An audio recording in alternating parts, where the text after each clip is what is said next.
Usut peredaran narkoba jaringan antar provinsi yang dikendalikan seorang napi di Aceh, Badan Narkotika Nasional Sumatera Utara menggeledah rumah pelaku penampung 100 kg ganja.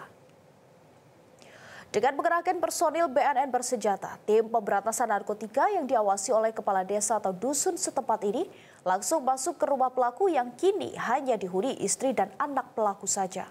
Mengetahui operasi tersebut, istri pelaku hanya pasrah dan terbaring lemas sambil menangis atas perbuatan suaminya.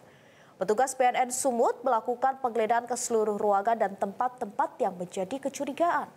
Menurut Koordinator Pemberantasan BNN Provinsi Sumut, AKBP Belni Warlansyah, sebelumnya di lokasi ini pihaknya berhasil menangkap pelaku dengan barang bukti 14 kg narkotika jenis ganja.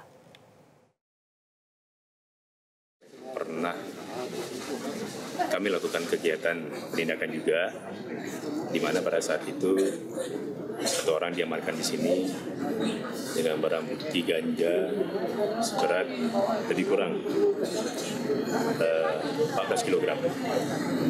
Lalu kegiatan itu kita kembangkan, diamankan lagi satu orang lagi berinisial SL, dan ini diamankan dari dalam mobil tersangka lebih kurang 100 kg ganja.